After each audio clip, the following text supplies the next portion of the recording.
this guy plenty of room.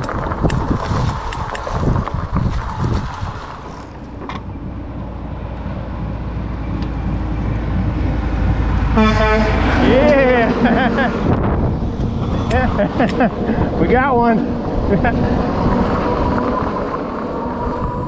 With motorized bikes becoming more accessible to the average Joe, be it gas, electric, DIY, or pre-built, many of us may consider taking a long-range or even cross-country trip, or at least dream about it.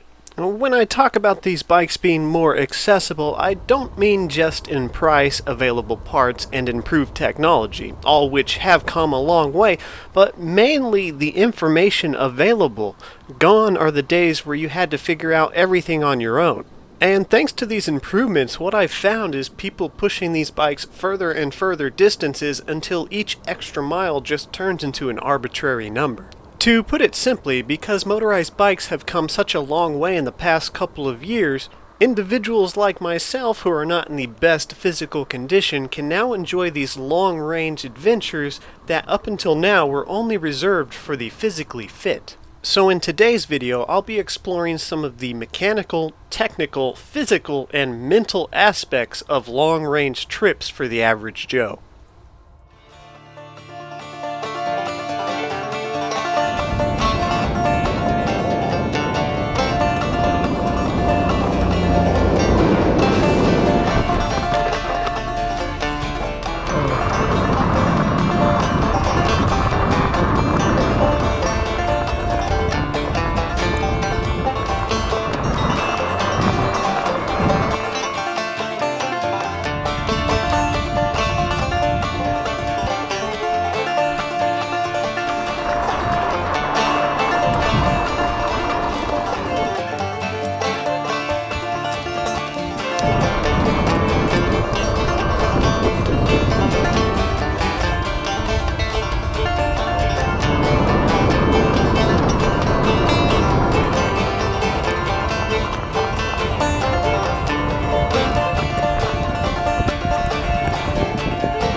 Come on, put me in the shade. Yes! 60 miles. To help us explore the advantages, limitations, and recommended upgrades for such a long adventure, Magicycle has sent us their Cruiser Pro with two of their massive 52-volt 20-amp-hour batteries. These batteries use LG cells, and each one has over a kilowatt-hour of usable energy. And as you'll find out throughout the video, I severely underestimated the range that just one of these batteries can give. This generous gift to the channel actually comes at a near perfect time because in a recent video when I compared gas to electric bikes, I criticized the added weight and price that an extra battery puts on an electric bike. So through first-hand experience, this time I'll be able to find out if the added range is worth the hassle. Because they go hand in hand with the topic of the video, many of the specifications and first impressions of this bike will be covered throughout the video. But there is one unique aspect about this particular bike that I would like to point out. And this aspect might pique the interest to anyone who likes to make simple and relatively cheap modifications which improve the performance of a bike. Now earlier when I said that the 52-volt 20-amp-hour battery was massive, I'm speaking in relative terms, as I'm sure there's a Suron rider or somebody with a custom-built battery pack who's writing in the comments on how that's not exactly a massive battery. But in my opinion, when it comes to mid-level electric bikes for consumers, that's pretty big and among the largest hot swappable batteries I've been able to find. The 52-volt system gives all-around better torque for this bike, which is great, especially for heavy riders. The noticeable difference is significant, but not extreme. Coupled with the large amp-hour battery, you don't really notice any voltage sag until you get into the low end of the battery's capacity.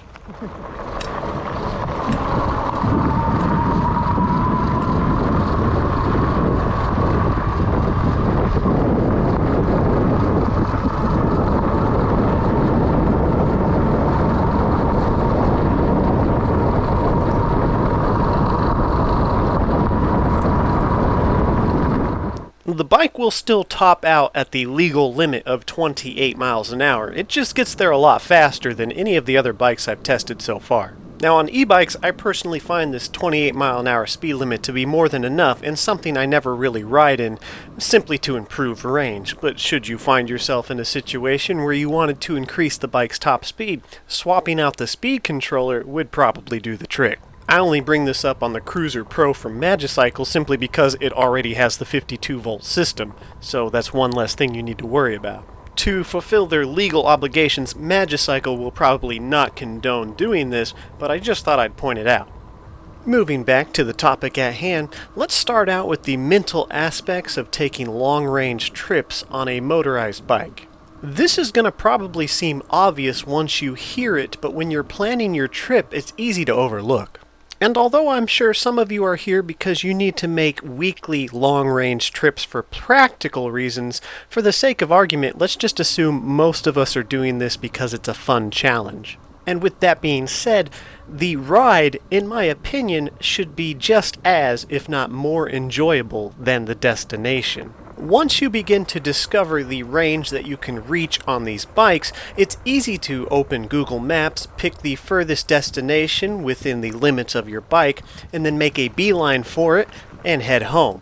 The problem with this is, these are still bicycles, and it's going to take a while to get there, which can be draining on your mental capacity, making it so that at some point during the ride, you just want to get there and get home.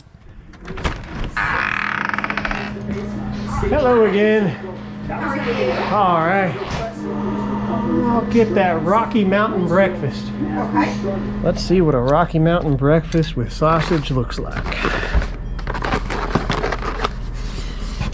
Oh, it looks pretty good. That's gonna hit the spot. Now, if the destination is at the absolute peak of your bike's range, then you simply have to plan your trip accordingly.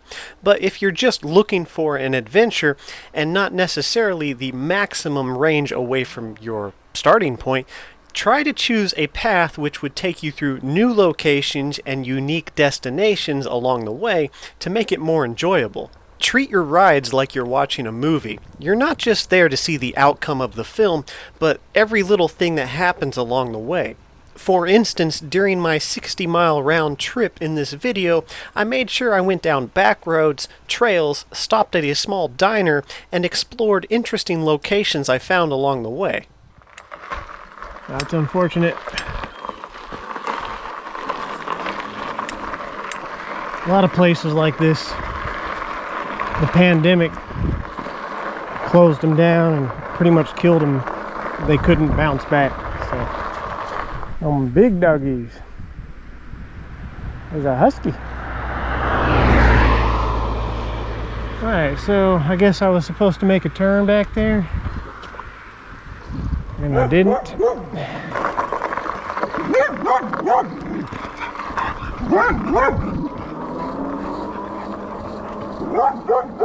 Now let's go ahead and discuss some of the technical and mechanical aspects of long-range trips. So I'll assume that if you're in the mindset of going on a long-range trip, you already have a good idea of your machine's capabilities and range. The following nuances in this section are going to affect electric bikes heavily, but my gas bike enthusiast won't be affected quite as severely. However, there's still some things you want to keep in mind. For long-range trips, it's important to keep the overall elevation change in mind. For example, during this trip, I knew that I was going to increase my overall elevation by a little over 200 feet.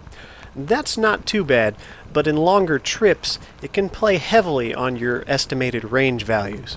If you were to decrease your overall elevation on a long-range trip and overlook it without giving yourself a buffer, you might find yourself running out of energy before you get home. The same is true for the path you choose to take. To play it safe, you could always backtrack the same path you took on the way out to ensure that your riding conditions will put the same load on the bike, excluding elevation changes, obviously.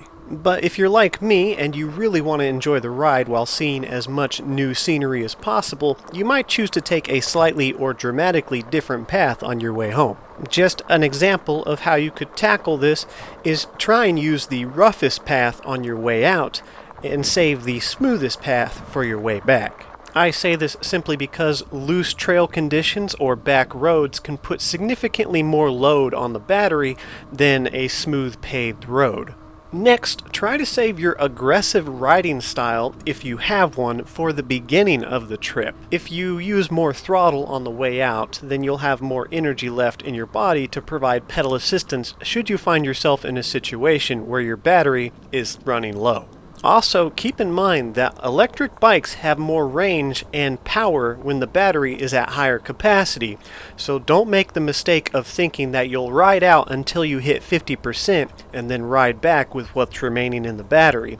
Less power means less range. As a good rule of thumb, I like to turn around at 60% if I'm running one battery. Not only will this 60% buffer guarantee that you have the same range that you left with, but it'll also help make up for any imperfections in your route if you didn't plan it out perfectly. Lastly, try to take note of the overall direction of the wind during your trip. These little things might make you feel like you're overthinking it, but trust me, on a long-range, all-day trip, it's going to make a big difference. You simply don't want to find yourself in the worst-case scenario, where you used half of your battery's capacity on the out trip going downhill with the wind at your back on smooth riding conditions, and then do everything the opposite on your way back. On standard electric bikes, it'll be more forgiving if you make this mistake, but on fat tires, it'll be pretty brutal. This Fat Tire Cruiser Pro is a really comfortable ride when it comes to the cushy tires, but it's not fun to pedal if you run out of power. On this Cruiser Pro, it uses a heads-up display that so far does everything right. Its battery bar indicator is accurate. This is one of the few that you can actually trust. It gives you a percentage base, or you can switch it to give you a voltage readout, both of which I enjoy and find incredibly useful for long-range trips. It also gives you the option to customize voltage readouts for the battery bar indicator. However, I found the stock settings to be pretty much spot on. Where this might come in handy in the future after a few years of riding this bike is you can tweak these settings to compensate for any degradation in the battery's performance. This will allow you to keep the reading accurate. This is also the first heads-up display I've seen that holds the underload voltage when you let off the throttle, or coast downhill, or even get off the bike. I'm not sure if it holds an average for the past 1, 2, or 5 minutes, but it definitely holds an average. This makes estimating your remaining capacity much more accurate. Most of the other bikes I've seen will jump back up in voltage when you let off the throttle, and because you always want to estimate your remaining capacity with your underload battery voltage, this is very useful. And lastly, what really helps complement this display for long-range riders is the wattage readout. As a good example of this, there were plenty times during my trip when I was only using the throttle, cruising at about 15 miles an hour, pulling less than 200 watts. Because this is over a 1,000 watt-hour battery, the range estimations of 60 miles minimum are spot on for this bike, under ideal conditions. Obviously, when I was traveling on the trails, I would see the wattage jump up to about 300 depending on trail conditions. Uphill would jump up dramatically, about 400 to 500 watts depending on the grade. At times when I'd be riding against the wind, I could see a 100 watt increase in usage. Riding in a relaxed upright position would on average draw about 70 more watts as opposed to a tucked in position. Another huge advantage of this wattage readout is you can tell exactly how much assistance you're giving to the bike to increase your range. I found when I was pedaling lazily, I was giving about 70 additional watts, and when I was super lazy, barely doing anything, I was giving an additional 50 watts. After about 12 miles into the trip, I was able to estimate that my style of pedaling was only going to add about 10 to 15 miles to my additional range, and because I could tell I was going to run out of energy long before the battery, I decided just to stop pedaling and let the bike do the rest of the work. I was able to use the heads-up display to find my most efficient cruising speed, to the point where the wind resistance starts to play a heavy toll, and I found that to be up to 15 miles an hour, which was a good compromise between wind resistance and maximum range. Between 15 and 18 miles an hour, I started to notice a significant increase in the amount of wattage used. But below 15 miles an hour, the decrease in used wattage was minor. Now let's go ahead and move on to safety and comfort. These two can go hand in hand simply because when you feel safer, you feel more comfortable. Now, I've gone over mirrors in many of my videos, so most of you guys know when it comes to long-range rides, I love using mirrors. And even on my daily riders that just go to and from work for 5 miles, there's still something I love to have. A nice flat mirror, not a blind spot or curved mirror. The flat mirrors give you a much better perception of distance, and they make objects larger and easier to see. Whether you go with bar end or clamp on, that's up to you. Both are fine, and both are better than nothing. Let's face it, when you're on a long-range trip, it's simply impractical to constantly be checking over your shoulder. You're going to get fatigued, and you're going to forget. If your mindset is you don't need to use a mirror because the vehicles are supposed to share the road, you've failed the concept of reality. Because it really doesn't matter what state you're in or what road you're riding down.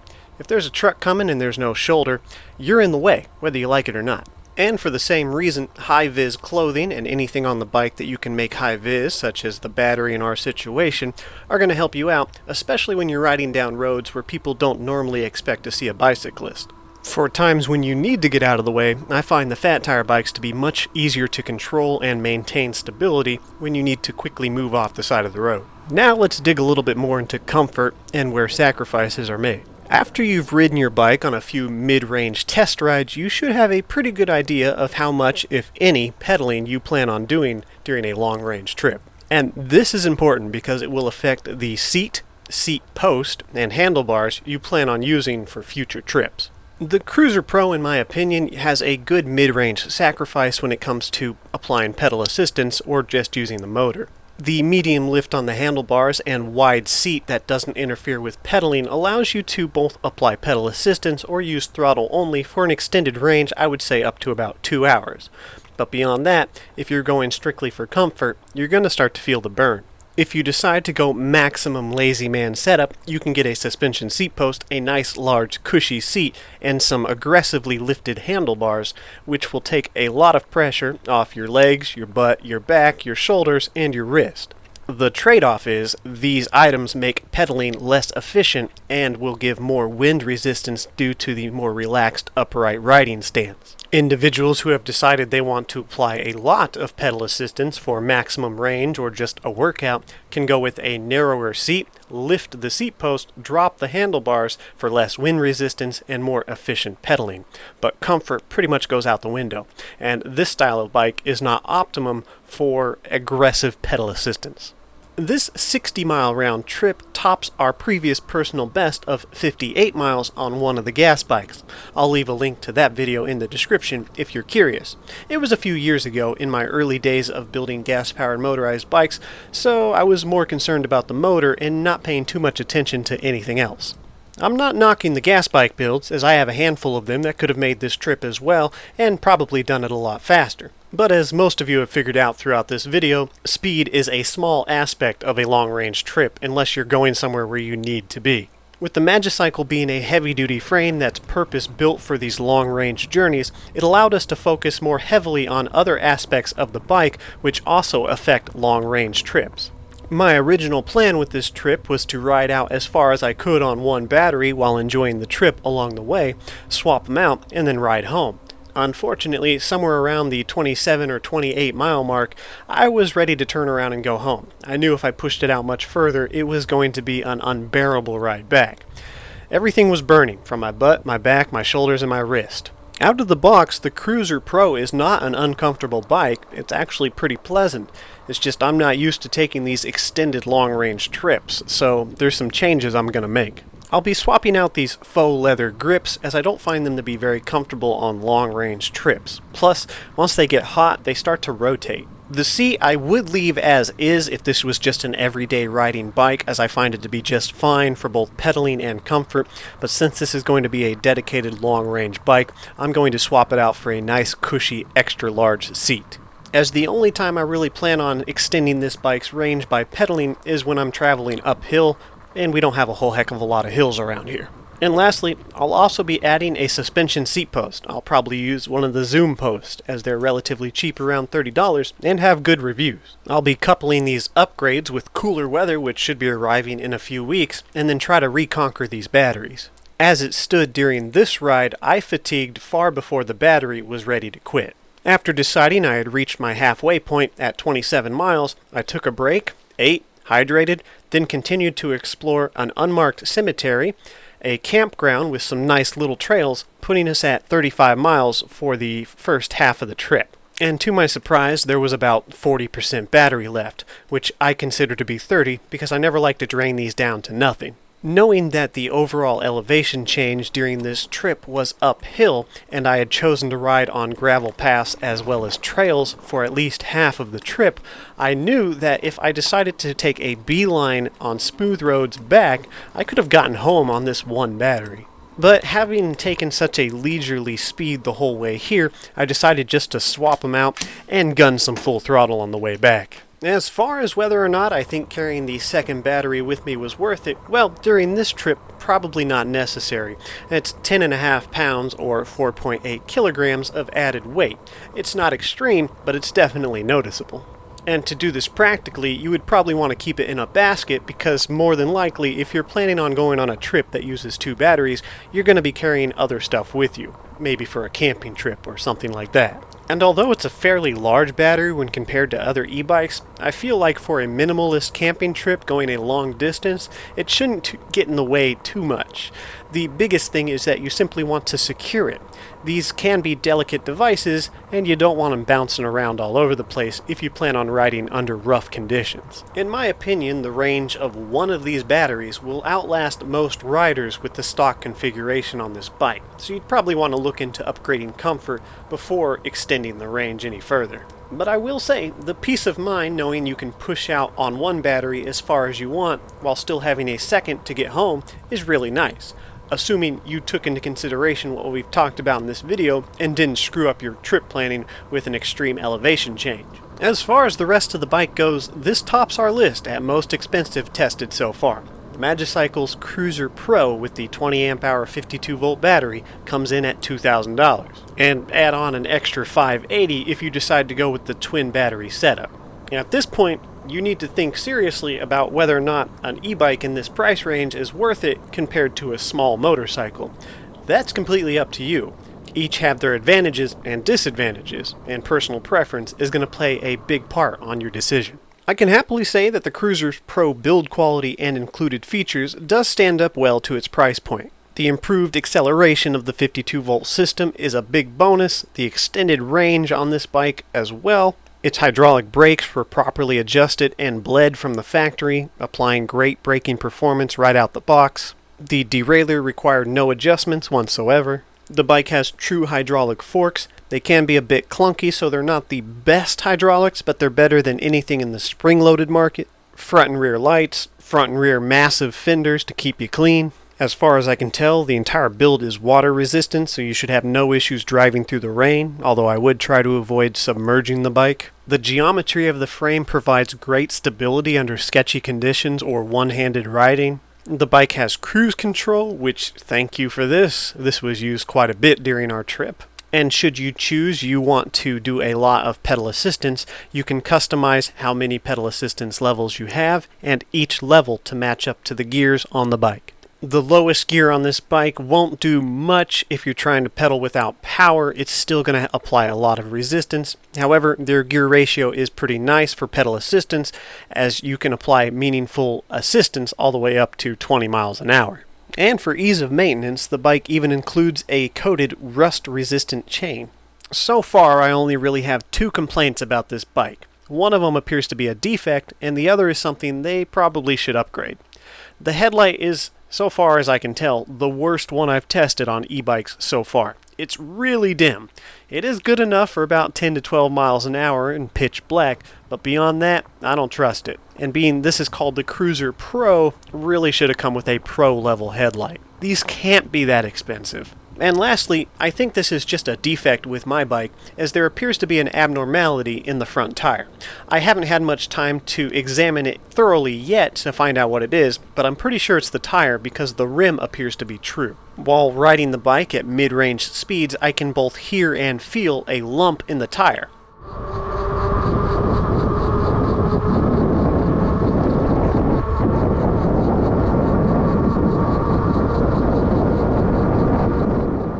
moment I suspect that the inner tube might be folded inside the tire might not be seated properly to the rim, or it could just be an abnormality in the rubber. If these long-range trips are something you're interested in, stay tuned to the channel because in a few weeks or a couple of months when the weather cools off, we're going to attempt to push 100 miles and justify carrying 2 batteries. After we make some upgrades to the bike, of course. I hope you guys got some useful information out of today's video, or at the very least were mildly entertained. And until next time, ride safe. Take me back to those easy summer days when we stopped at nothing, babe. Yeah, we stopped at nothing, baby. They couldn't take us, they couldn't change us, they couldn't catch us if they tried. No, we didn't care at all about winter or spring or fall. Felt so alive, and girl, we were thriving on kisses and sunshine and mischief. Yeah, we had one of those things. We just had one of those things. Ooh. I guess I've had some things to figure out, but now that I'm done. Go, turtle, go. He's moving with a purpose. You gonna make it up there?